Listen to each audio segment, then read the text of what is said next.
Hi friends, ಎಲ್ರಿಗೂ ನಮಸ್ಕಾರ. ನಾನು Paru. Welcome to Appu star kitchen. ಹೇಗಿದ್ದೀರಾ? ಎಲ್ರು ಚೆನ್ನಾಗಿದ್ದೀರಾ ಅಂತ ಅನ್ಕೊಳ್ತೇನೆ. ಇವತ್ತಿನ ರೆಸಿಪಿ ಏನಪ್ಪಾ ಅಂದ್ರೆ, ಯಾವಾಗ್ಲೂ ನಾರ್ಮಲ್ ಚಿತ್ರಾನ್ನ ತಿಂದೇ ಇರ್ತೀರಾ. ಈ ತರ ಮಾವಿನಕಾಯಿ ಚಿತ್ರಾನ್ನ ಯಾವತ್ತಾದ್ರೂ ತಿಂದಿದ್ದೀರಾ? ತಿಂದಿಲ್ಲ ಅಂದ್ರೆ ಖಂಡಿತವಾಗಿ ಈ ತರ ಮಾವಿನಕಾಯಿ ಚಿತ್ರಾನ್ನ ಟ್ರೈ ಮಾಡಿ. ತುಂಬಾನೇ ಚೆನ್ನಾಗಿರುತ್ತೆ, ರುಚಿ ಕೂಡ ಅಷ್ಟೇ ಸಖತ್ತಾಗಿರುತ್ತೆ. ಇದನ್ನ ಹೇಗ್ ಮಾಡೋದು ಅಂತ ತಿಳಿಸ್ಕೊಡ್ತೇನೆ. ಅದಕ್ಕೂ ಮುಂಚೆ ನನ್ನ ಚಾನೆಲ್ ಅನ್ನು ಹೊಸದಾಗಿ ನೋಡ್ತಿರುವವರು ದಯವಿಟ್ಟು ಸಬ್ಸ್ಕ್ರೈಬ್ ಮಾಡ್ಕೊಳ್ಳಿ, ಹಾಗೆ ಪಕ್ಕದಲ್ಲಿರುವಂತ ಬೆಲ್ ಐಕನ್ ಪ್ರೆಸ್ ಮಾಡಿ. ಹೀಗೆ ಮಾಡೋದ್ರಿಂದ ನಾನು ಅಪ್ಲೋಡ್ ಮಾಡುವಂತ ವಿಡಿಯೋಸ್ನ ನೀವು ನೋಡ್ಬೋದು. ಈಗ ಮಾಡುವ ವಿಧಾನ ನೋಡೋಣ. ಮೊದಲಿಗೆ ಇಲ್ಲಿ ಕೊಬ್ಬರಿ ತುರಿಯೋದ್ರಿಂದ ತೋತಾಪುರಿ ಮಾವಿನಕಾಯಿ ನಾನು ತಗೊಂಡಿರೋದು. ನಿಮ್ಮ ಹತ್ರ ಯಾವ ತರ ಮಾವಿನಕಾಯಿ ಇರುತ್ತೆ ಅದನ್ನೇ ತಗೊಳ್ಳಿ, ಪರವಾಗಿಲ್ಲ. ಆದ್ರೆ ಹಣ್ಣಾಗಿರ್ಬಾರ್ದು, ಕಾಯಿ ಇದ್ರೆ ಸಾಕು, ಚೆನ್ನಾಗೇ ಇರುತ್ತೆ. ಇದನ್ನ ತುರ್ಕೊಂಡ್ಬಿಡೋಣ. 1 ಕಪ್ ಆಗಷ್ಟು ಬೇಕಾಗುತ್ತೆ. ಈಗ ಇದನ್ನ ಒಂದು ಸೈಡಲ್ಲಿ ಎತ್ತಿಟ್ಕೊಂಡ್ಬಿಡಿ. ಇದಕ್ಕೆ 2 ಮೀಡಿಯಂ ಸೈಜ್ ಅಲ್ಲಿ ಇರುವಂತ ಈರುಳ್ಳಿನ ತೆಳುವಾಗಿ ಉದ್ದಕ್ಕೆ ಕಟ್ ಮಾಡಿ ಇಟ್ಕೊಂಡ್ಬಿಡಿ. ಜೊತೆಗೆ ಒಂದು 5 ರಿಂದ 6 ಹಸಿ ಮೆಣಸಿನಕಾಯಿನ ಉದ್ದಕ್ಕೆ ಕಟ್ ಮಾಡಿ ಇಟ್ಕೊಂಡ್ಬಿಡಿ. ನಾನಿಲ್ಲಿ ಮಕ್ಕಳಿಗೋಸ್ಕರ ಉದ್ದಕ್ಕೆ ಕಟ್ ಮಾಡ್ತಾ ಇದ್ದೀನಿ. ನೀವು ಬೇಕಾದ್ರೆ ಚಿಕ್ಕ ಚಿಕ್ಕದಾಗಿ ಕೂಡ ಕಟ್ ಮಾಡ್ಕೊಳ್ಬಹುದು.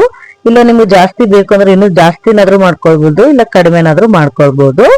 ಜೊತೆಗೆ ಸ್ವಲ್ಪ ಕೊತ್ತಂಬರಿ ಸೊಪ್ಪನ್ನು ಚಿಕ್ಕ ಚಿಕ್ಕದಾಗಿ ಕಟ್ ಮಾಡಿ ಇಟ್ಕೊಂಡ್ಬಿಡಿ. ನೋಡಿ, ಎಲ್ಲಾನು ಕಟ್ ಮಾಡಿ ಇಟ್ಕೊಂಡಾಗಿದೆ. ಈಗ ಮಾಡುವ ವಿಧಾನ ನೋಡೋಣ. ಮೊದಲಿಗೆ ಸ್ಟವ್ ಅನ್ನು ಆನ್ ಮಾಡಿ ಒಂದು ದಪ್ಪ ತರದ ಕಡಾಯಿಯನ್ನು ಇಟ್ಕೊಳ್ಳೋಣ. ಅದು ಬಿಸಿಯಾದ ನಂತರ ಅದಕ್ಕೆ 3 ಟೇಬಲ್ ಸ್ಪೂನ್ ಆಗಷ್ಟು ಎಣ್ಣೆನ ಹಾಕೊಳ್ಳಿ. ಎಣ್ಣೆ ಬಿಸಿಯಾದ ನಂತರ ಒಂದು ಅರ್ಧ ಸ್ಪೂನ್ ಆಗಷ್ಟು ಸಾಸಿವೆ ಹಾಕೊಳ್ಳೋಣ.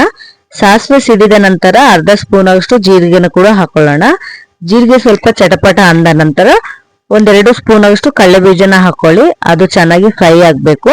ಅದು ಕೂಡ ಫ್ರೈ ಆದ ನಂತರ ಅರ್ಧ ಸ್ಪೂನ್ ಆಗಷ್ಟು ಕಡಲೆಬೇಳೆ ಮತ್ತು ಉದ್ದಿನ ಬೇಳೆನ ಹಾಕೊಳ್ಳಿ.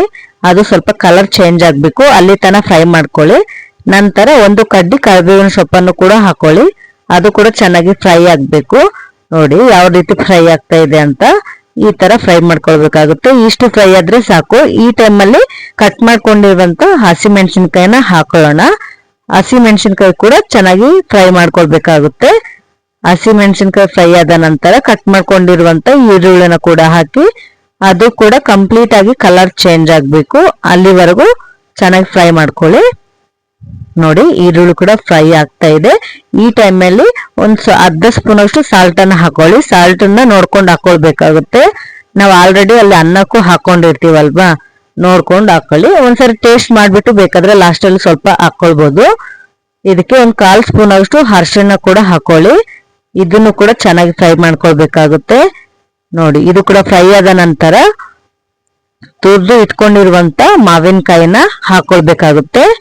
ನೋಡಿ, ಹಾಕೊಂಡ ನಂತರ ಮಾವಿನಕಾಯಿ ಎಲ್ಲ ಚೆನ್ನಾಗಿ ಫ್ರೈ ಮಾಡ್ಕೊಳ್ಬೇಕು. ಎಲ್ಲ ಜೊತೆನೂ ಚೆನ್ನಾಗಿ ಮಿಕ್ಸ್ ಆಗ್ಬೇಕು. ಅಲ್ಲಿವರೆಗೂ ಚೆನ್ನಾಗಿ ಫ್ರೈ ಮಾಡ್ಕೊಳ್ಳಿ. ಇದನ್ನು ಕೂಡ ಚೆನ್ನಾಗಿ ಫ್ರೈ ಮಾಡ್ಕೊಂಡ ನಂತರ ಮಾಡಿ ಇಟ್ಕೊಂಡಿರುವಂತ ರೈಸ್ನ ಹಾಕೊಳ್ಬೇಕಾಗುತ್ತೆ. ರೈಸ್ನ ಹಾಕೊಂಡ ನಂತರ ಇದನ್ನ ಚೆನ್ನಾಗಿ ಮಿಕ್ಸ್ ಮಾಡ್ಕೊಳ್ಬೇಕಾಗುತ್ತೆ. ಸ್ವಲ್ಪ ಮಿಕ್ಸ್ ಮಾಡ್ಕೊಂಡ ನಂತರ ಕಟ್ ಮಾಡ್ಕೊಂಡಿರುವಂತ ಕೊತ್ತಂಬರಿ ಸೊಪ್ಪನ್ನ ಉದುರಿಸ್ಕೊಂಡು ಚೆನ್ನಾಗಿ ಕಲ್ಸ್ಕೊಂಡ್ಬಿಟ್ರೆ ಬಿಸಿ ಬಿಸಿಯಾದ ಮಾವಿನಕಾಯಿ ಚಿತ್ರಾನ್ನ ರೆಡಿ ಆಗುತ್ತೆ. ನೋಡಿದ್ರಲ್ವಾ ಎಷ್ಟು ಸುಲಭವಾಗಿ ಮಾಡ್ಬೋದು ಅಂತ. ತಿನ್ನೋಕಂತೂ ತುಂಬಾನೇ ಸಖತ್ತಾಗಿರುತ್ತೆ. ಈ ತರ ಸೀಸನ್ ಟೈಮಲ್ಲಿ ಮಾವಿನಕಾಯಿ ಅಂತೂ ಸಿಕ್ಕೇ ಸಿಗುತ್ತೆ. ಈ ತರ ಮಾವಿನಕಾಯಿ ಚಿತ್ರಾನ್ನ ಮಾಡ್ಕೊಂಡು ತಿಂದ್ರೆ ತುಂಬಾನೇ ಚೆನ್ನಾಗಿರುತ್ತೆ. ಎಲ್ರು ಕೂಡ ತುಂಬಾನೇ ಇಷ್ಟಪಟ್ಟು ತಿಂತಾರೆ.